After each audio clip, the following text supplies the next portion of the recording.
Salut à toutes et à tous et bienvenue, j'espère que vous allez bien. Je vous avais dit que je reviendrai avec un livre absolument exceptionnel, le mot est faible. Il s'agit du livre Iboga de Christian Blanchard.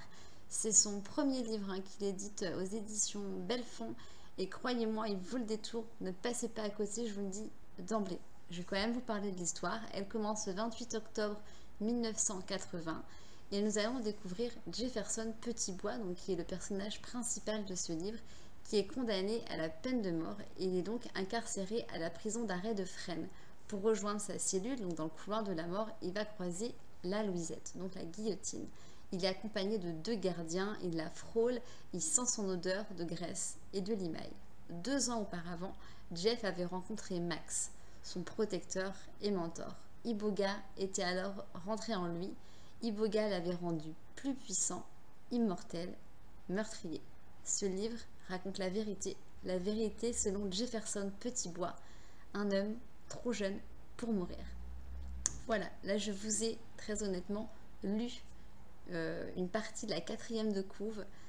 Ce bouquin, je l'ai commencé samedi soir, je l'ai terminé dimanche soir. Il est juste géant, c'est un thriller. Honnêtement, si vous êtes une fan de thriller, mais ne passez pas votre chemin, vous êtes obligé de le lire, je suis sûre que vous allez aimer. Il est juste complètement dément, il est palpitant, c'est un page-turner. Vous l'avez compris, c'est un véritable coup de cœur pour moi. Je pense que Jefferson Petitbois restera longtemps dans ma tête, dans mes souvenirs de lectrice en tout cas. Je ne suis pas prête de l'oublier. Et voilà, tout est décrit avec puissance, vraiment, je vous assure, il est exceptionnel. Ne, ne le ratez pas, ne passez pas à côté, découvrez-le, lisez-le. En plus, la couverture, je trouve qu'elle est juste, elle est vraiment hyper jolie. Pour moi, j'ai une couverture simple parce que je reçois les épreuves non corrigées.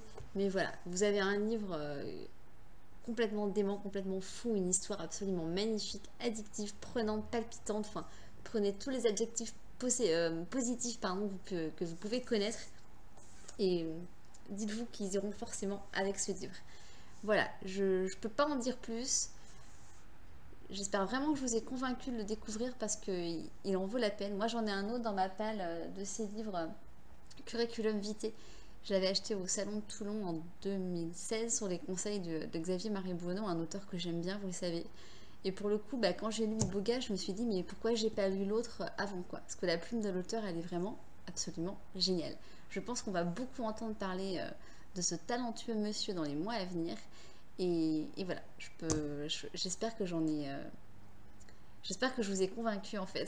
Parce que moi je l'ai tellement aimé que j'ai hâte de pouvoir en parler avec d'autres personnes. Donc n'hésitez pas, une fois que vous l'aurez lu, parce que bien sûr vous allez suivre mes conseils, vous allez lire ce livre, n'hésitez pas à revenir et à me laisser un commentaire sous la vidéo pour qu'on puisse en parler ensemble. Parce que très honnêtement, si vous avez lu Meurtre pour Rédemption, moi quand je vous en avais parlé, je vous avais dit que je m'étais beaucoup attachée au personnage de Marianne et que Marianne me resterait longtemps dans ma vie de lectrice.